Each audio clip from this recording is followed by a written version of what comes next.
भी ज़्यादा उनको भगवान की भक्ति में आनंद आ रहा है।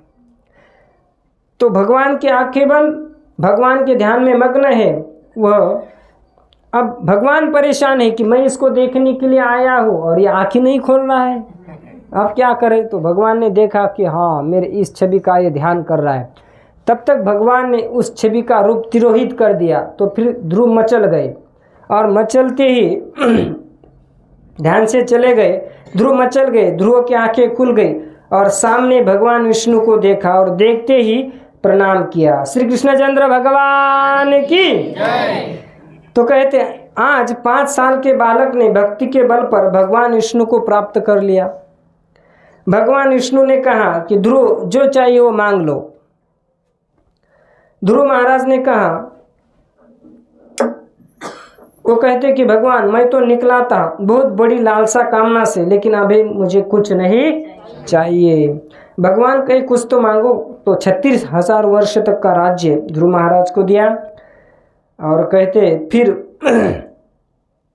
तुम्हें पिता के गोद में बैठना था ना, अब मैं तुम्हारे लिए एक ध्रुवलोक प्रदान करता हूँ। बस भगवान ने एक डिपार्टमेंट ही दे दिया होलसेल और पूरा ध्रुवलोक दे दिया। बेटा तुम्हारी मृत्यु कभी नहीं होगी, सदैव तुम ध्रुवलोक में रहोगे। तो जिस माँ ने तुझे ठुकराया है ना, अब तुम वापस घर पर जाओ ना, तो वही माँ तुम्हारी अगवानी करने के लिए आएगी। वो सुरुचि ने ठुकराया था ना। जिसके ऊपर भगवान की कृपा होती है ना, जिसके ऊपर भगवान की कृपा होती है ना, उसके ऊपर सबकी कृपा होती है। और दूसरी एक बात है कि गुरुजनों के हृदय में भगवान होते हैं, इसलिए गुरुजनों के पैर छुए जाते हैं। ये प्रसंग ध्रुव महाराज की कथा से हम बोल रहे हैं, जो गुरुदेव की वाणी से हमने सुना है। तो ध्रुव महाराज के जीवन में यही था ना, भगवान की कृपा थी तो सबकी कृपा हो गई। तो वही माँ तेरी अगवानी करेगी, ध्रुव तुझे अपने मस्तक पर बिठाएगी, तेरा गुणगान करेगी। तो अब यहाँ कहते हैं कि इस संसार में समाज में लोगों से हम देखते कि जिनको बहुत उपहास मिलता है ना, तो कहते हैं लेकिन जब उसे भगवान का दर्शन कर लेता है, मैंने जब इन्होंने भगवान का दर्शन किया, भगवान की शरण ग्रहण कर लेता है, तो वही समाज उनके चरणों में गिर जाता है। आज 5 साल का बालक भगवान का दर्शन करके, भगवान के चरणों को स्पर्श करके अपने घर की ओर वापस चला और घर के लोग उत्तानपाद, अपनी पत्नी सुरुचि, सुनीता, उनको पता चला कि ध्रुव आ रहे, तो सब उनकी अगवानी स्वागत करने के लिए सब नगर सजा दिए बढ़िया चकाचक। ऐसे भगवान श्री कृष्ण द्वारका में आते हैं ना, तो द्वारकावासी एकदम चकाचक सजा देते हैं, सेंट सुगंध लगा देते हैं, शंख बजते हैं। उसी तरह से ना ध्रुव महाराज की जब अगवानी होने लगी, क्यों? क्योंकि आज मेरा ये पुत्र भगवान को स्पर्श करके आ गया है। तो कहते हैं कि ध्रुव की अगवानी करने के लिए सारा सात समाज तैयार हुआ। ध्रुव आज भगवान का दर्शन करके आ रहा है। तो कहते हैं कि हम भी ध्रुव महाराज का स्वागत करेंगे। कैसे? हरे कृष्णा कृष्णा कृष्णा हरे हरे, हरे राम राम राम हरे हरे, हरे कृष्णा कृष्णा कृष्णा हरे हरे, हरे राम राम राम हरे हरे। तो इस प्रकार कहते हैं कि मैत्रेय ऋषि ने कहा ध्रुव महाराज की, इस प्रकार उन्होंने यहाँ पर वर्णन किया। आगे का कि उनकी 3 कन्या हुई। अब आगे है ध्रुव महाराज जो होते हैं, राज्य करते हैं, उनकी संतान हो जाती है, और जब वो भगवान के धाम को जाने के लिए होते हैं ना, तो पहले कहते, जब विमान आता है ना, तो पार्षदों को कहते कि देखो, जिन माँ के कारण मैंने भगवान को प्राप्त किया, जिन माँ के कारण मैंने भगवान का दर्शन किया, उस मेरी माँ कहाँ है, उसको पहले भगवान के धाम भेजो। तो भगवान के पार्षदों ने कहा कि आपके पहले आपकी माँ वैकुंठ के विमान में बैठकर जा रही, देख लो। जब ध्रुव महाराज ने देखा तो वास्तव में उनकी माँ भगवान के विमान में माने भगवान के जो पार्षद वो लेके जा रहे थे। तो माने माता का न बहुत बड़ा रोल होता है जीवन में, बहुत बड़ा होता है। इनके ऋण से हम कभी उरून नहीं हो सकते। श्रीमद् भागवतम के 10वें स्कंद में जब कारागार से वसुदेव और देवकी को मुक्त करते हैं भगवान, तो कहते हैं कि मैं 100 साल तक भी आपकी सेवा करके आपका वो ऋण नहीं हो सकता है। ये स्वयं भगवान की वाणी है। तो ध्रुव महाराज जब भगवान के धाम जाते हैं ना, तो पहले यही बात मैंने पार्षदों को कहते हैं कि जिन्होंने मुझे भगवान का रास्ता दिखाया वो मेरी माँ कहाँ है। तो भाई सुनीति माँ भी ओरिजिनल थी ना, भगवान की भक्त थी, तभी तो ऐसी संतान प्राप्त हुई। तो इसी प्रकार से कहते हैं कि उत्तानपाद इनकी 2 पत्नियां हुई, सुरुचि सुनीति प्राप्त हुई, और आगे यक्षोदारा उत्तम जो था सुरुचि का पुत्र वो मारा गया।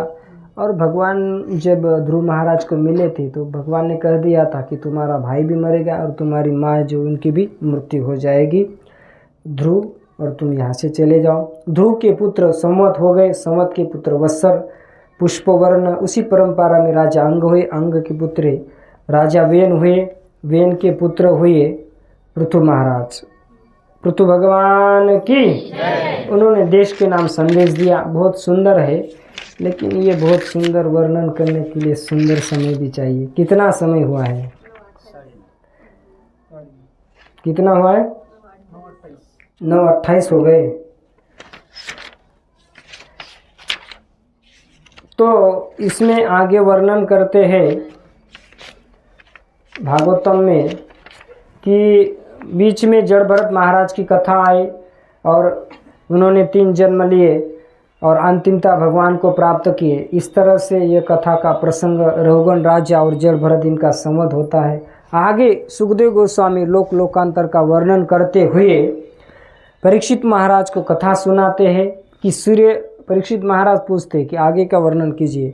सूर्यलोक कैसा है, चंद्रलोक कैसा है, पृथ्वी के नीचे और ऊपर के लोक कैसे है। लोक लोकांतर की कथा सुनाते सुनाते 5वें स्कंद के नरक लोक की कथा सुनाई है ना। तो पापियों के दंड विधानार्थ नरकों का वर्णन। तो राजा ने पूछा, नरका नाम भगवन किम देश विशेषा अथवा बहिस्त्रिलोक्या अहोस्विद अंतरालीति। ये श्लोक बड़ा महत्वपूर्ण है। कहते हैं कि नरक नाम का कोई देश विशेष है कि क्या है, ये पहले बताओ, और ये त्रिलोकी के बाहर है या अंदर है ये भी बताओ, है कहाँ पर, इसका स्थान भी बताओ। स्विद अंतराल अंदर है कि बाहर है महाराज, है ना। तो ये सब मैंने कितनी अच्छी तरह से पूछ रहे हैं। तो सुखदेव गोस्वामी कहते कि ये राजन ये त्रिलोकी के भीतर ही है। कहाँ पर है? त्रिलोकी के भीतर ही है। परीक्षित ने पूछा, भगवान, अच्छा, वो कहते कि दक्षिण की ओर, पृथ्वी से नीचे। पृथ्वी से हम कहाँ पर है? पृथ्वी पर तो है, माने पृथ्वी से नीचे और हम ऊपर है। जल के ऊपर स्थित है, पानी के, हाँ ध्यान में रखिएगा। और इसी दिशा में, और सुनिए, इसी दिशा में अग्निस्वात आदि पितृगुण रहते हुए अत्यंत एकाग्र पूर्वक अपने वंशधरों के लिए मंगल कामना किया करते हैं। उस नरक लोगों में सूर्य के पुत्र यमराज जो भगवान के ससुर जी है, ससुर जी को ही ठेका दे दिया, पापियों को पीटो और धुलाई करो, मैंने पक्का काम में लगा दिया है। अरे भगवान, यमराज जी अपने सेवक के साथ वहाँ रहते हैं। अब ये पार्षद तो उनके सेवक ही हो गए ना, और भगवान की आज्ञा का उल्लंघन न करते हुए, क्या कहा है? भगवान की आज्ञा का उल्लंघन नहीं करते हैं। और हम मनुष्य ऐसे कि जहाँ चाहे वहाँ भगवान के आदेश का उल्लंघन करते हैं। अरे ये हरे कृष्ण वाले कुछ भी कहते हैं कि प्याज लहसुन नहीं खाना है। भैया, प्याज लहसुन मांस हड्डी से उत्पन्न हुआ है, पुराणों में इसका वर्णन है। कुछ भी कह देते हैं, हमारे गांव का प्याज लहसुन बंद करने के लिए मुझे 2-3 साल लड़ना पड़ा लोगों के साथ, और आज सप्ते में गांव में कोई प्याज लहसुन नहीं डालता है। उनको बहुत बताना पड़ेगा, माथा पिच वो ये करना पड़ा। और जिनकी लाइन रहती है ना वो बनाने की पंगत, उनको भी प्रेम से समझाए कि भैया ऐसा नहीं, ऐसा होता है। देखो आपके ही वो वारकरी महाराज बाबा जी कहते हैं, जब मैंने उनका रेफरेंस दिया परम पूज्य राउत बाबा का, देखो सुन लो, उनकी वाणी तो फिर ऐसी है कि धुआंधार। अरे हाँ सच्चे सच्चे, मैंने कहा हाँ, हमने बताया तब झूठ था, और इनसे वो सुना तो वो सही है। मतलब इसका हमारे वाणी पर विश्वास नहीं है, चाहे शास्त्र भी प्रकट करे तो ऐसी हालत है, क्या करेंगे। तो आज्ञा का उल्लंघन न करते हुए अपने दूतों द्वारा वहां लाए हुए मृत प्राणियों को उनके दुष्कर्मों के अनुसार पाप का फल जो है दंड देते हैं। परीक्षित, कोई कोई लोग नरकों की संख्या 21 बताते हैं, इसके नाम रूप लक्षण क्रमशः वर्णन करो। अरे कहते कि पृथ्वी के नीचे बिल्कुल दक्षिण की ओर और पृथ्वी से नीचे कितने हजार योजन है? हाँ 99,000। एक योजन माने 12 किलोमीटर होता है ना, तो 99,000 माने बहुत लंबा हो गया है ना। इतना लंबा है तो कितना बड़ा होगा? बहुत बड़ा है। बहुत बड़ा है, एक एक का अलग अलग डिपार्टमेंट ही है। भगवान के नियम को जो तोड़ेगा वह नरक जाएगा। जैसे इस भौतिक जगत में कोई नियम तोड़ता है तो उसको जेल में लेके जाते हैं, उस जैसे इस सरकार का नियम तोड़ने वाला जेल में जाता है, वैसे जो ईश्वर का नियम तोड़ने वाला आता है वो इस जेल में जाता है। भगवान ईश्वर के जितने भी नियम है वो क्या है? गीता, भागवत, रामायण, महाभारत, पुराण, ये सब शास्त्र ग्रंथों में बताए ये भगवान के नियम है, और इसके अनुसार ना चले तो उसको नरक मिलेगा। परीक्षित महाराज पूछा कि किसको नरक जाना पड़ता है? तो समय कितना हुआ है? 9:30 हो गए ना। तो देखिए, बोले कि जो शराब पीता है उसे पान नरक में लेके जाते हैं, जो मांस खाता है उसे कुंभी पार्क लेके जाते हैं और उसको वो नशा पिलाते हैं, जो चोरी करता है उसे संदर्श नामक नरक में ले जाते हैं, जो अवैध संग करता है तप्तसुर में नरक में जाता है, जो झूठी गवाही देता है ना, जलाइए, झूठ बोलता है वो नरक में जाता है। अपने घर पर जो अतिथि आते हैं ना, उन अतिथियों को देखकर आंख टेढ़ी करता है, आ गए अभी आना था, ऐसी जो आंख करता है अतिथि को देखकर, तो कहते हैं कि वह भी नरक में चला जाता है। इसलिए भैया राम राम करो, शाम शाम करो, चाय पिलाओ खिलाओ, भले कैसा हो गुणगान करो, निकाल दो। नरक में जाना है क्या? नहीं जाना है भाई, भगवान कह रहे हैं थोड़ा गुनगुना जल लाइए। तो कहते हैं कि जो जुआ खेलता है, अब नरकों के नाम सुन लो। तामिश्र, अंध तामिश्र, रोरो, महारोरो, कुंभीपाक, कालसूत्र, आशीपत्रवन, सुकरमुख, अंधकूप, कृमि भोजन, संदंश, तप्तसुर्मी, वज्रकंटक शालमली, वैतरणी, पुयोद, प्राणरोध, विशेषण, लालाभक्ष्य, सारमयादन, अविची, अयपान, शारकर्दम, रक्षगण भोजन, शूलप्रोध, द्वंद्वसुख, अवटी निरोधन, पर्यावर्तन, सूचिमुख। यह तो मैंने केवल 28 नरकों के नाम बताए श्लोक के अनुसार। नरक बहुत है। कितने हैं? हाँ आप सुन लो। तामिश्र नरक, जो पुरुष दूसरे के धन को, दूसरे के संतान को या दूसरे के स्त्रियों का हरण करता है, उसे अत्यंत भयानक यमदूत काल पाश में बांधकर बलात् उसे नरक में गिरा देते हैं। और उस अंधकार में नरक में क्या है? पूरा अंधकार है, कुछ बिजली नहीं, कुछ नहीं है, अंतर्जाल, उसे अन्न जल कुछ नहीं मिलता है, उसे डंडे लगाते हैं और भय दिखलाना अनेक प्रकार के उपाय से पीड़ित करते हैं। इससे वह अत्यंत दुखी होकर एकाएक मूर्छित हो जाता है।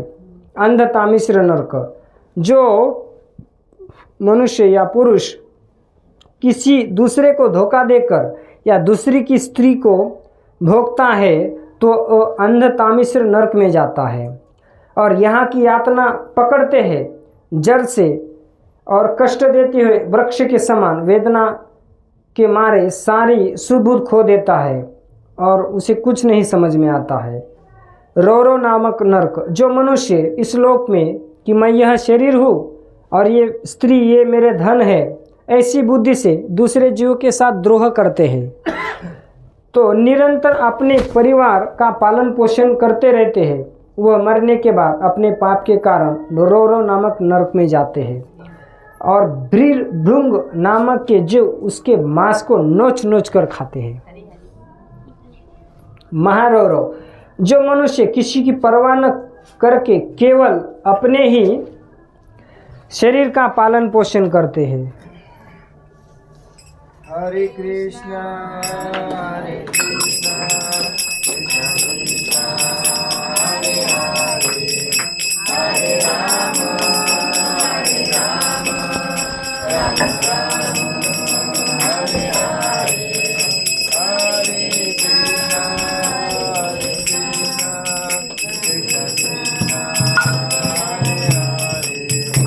हरे हरे हरे राम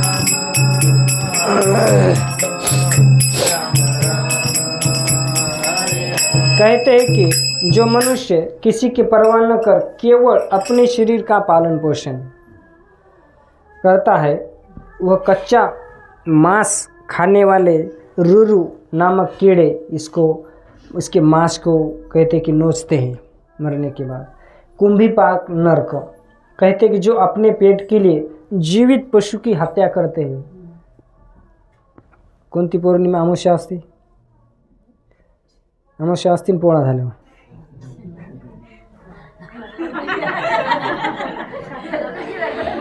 तो कहते कि जो मांस पका अगर खाते हैं है ना तो उस हृदयहीन, हाँ माता जी ने बताया कर कहते हैं उसको, चलो उस हृदयहीन और राक्षस से भी गए बीते हुए लोग और यमदूत जो होते हैं ना उसको खोलते हुए तेल की कढ़ाई में डालते हैं। एकदम जैसे पकोड़े फ्राई करते हैं ना ऐसे गरम तेल रहता है और उसको उसमें डाल देते हैं, उसको फ्राई कर देते हैं। मांस खाना है ना खा लो, पकाते हैं उसको। कालसूत्र नामक, जो मनुष्य इस लोक में माता पिता ब्राह्मण वेद से विरोध करते हैं उसे यमदूत कालसूत्र नामक में ले जाते हैं। इसका घेरा 10,000 योजन है। कितना है? मात्र 10,000 योजन। कितना बड़ा होगा। और वहाँ कहते हैं कि जो भूमि है ना वो तांबे की है और इसमें तपा हुआ मैदान है एकदम गर्मा गर्म, और वहाँ ऊपर से सूर्य देवता है और नीचे से कहते हैं कि एकदम गरम गरम है, उसे भूख प्यास लगती है और दाह से जलता रहता है। वहाँ पहुँचा हुआ पानी भूख प्यास से तड़पता है और उसका शरीर बाहर भीतर से जलते रहता है। उसकी बेचैनी यहाँ तक बढ़ती है कि वो कभी ख़त्म ही नहीं होती है। कभी लेटता है, झटपटाने लगता है, कभी खड़ा होता है और कभी इधर उधर दौड़ने लगता है। इस प्रकार उन नर पशु के शरीर में जितने रोम होते हैं ना, ये जो रोम कहते हैं हम, उतने 1000 वर्ष तो उसकी यह दुर्गति होती रहती है, जो माता पिता ब्राह्मण वेद से विरोध करता है। और कहते हैं कि सुकर्मुख, इस लोक में जो मनुष्य राजा या राज कर्मचारी होकर किस निरपराध मनुष्य को दंड देता है या ब्राह्मणों को शरीर दंड देता है, वो मरकर इस नरक में जाता है। अंधकूप, जो मनुष्य इस लोक में खटमल मच्छर आदि जीवों को मारता है। भैया मारना नहीं है, मच्छर को ध्यान रखो। एक बार हम जब महाराष्ट्र में थे नगर में, अब हम भागवत सुनते थे है ना, तो हमारे मित्र थे, उनका बहुत बड़ा क्लास, तो वहाँ हम पढ़ाने जाते थे संस्कृत। तो उनकी पत्नी ने वो बैटरी चार्जिंग की, यूँ हमारी ऐसी, वो देखा मैंने कहा आप पत्नी को सीधे कैसे कहें, मानेगी न मानेगी आगे जो भी कुछ। मैंने कहा यार इसे तो मारते नहीं, ये नरक में जाना पड़ता है।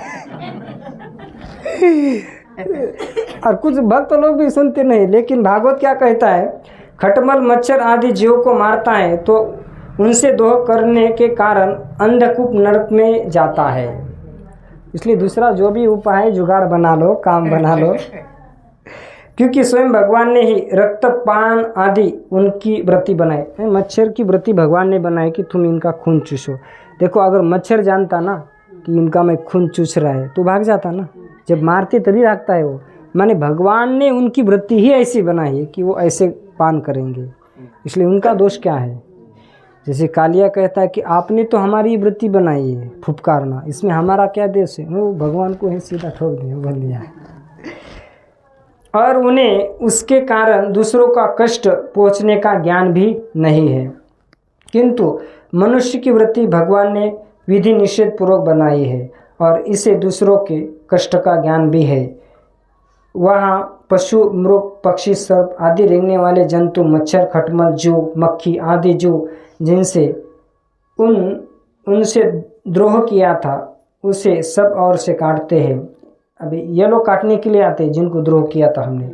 इससे उनकी निद्रा और शांति भंग हो जाती है। स्थान न मिलने पर भी वो बेचैनी के कारण उस घोर अंधकार नरक में इस प्रकार भटकता रहता है जैसे रोगग्रस्त शरीर में जू झटपटाने लगता है, वैसे वो झटपटाने लगता है।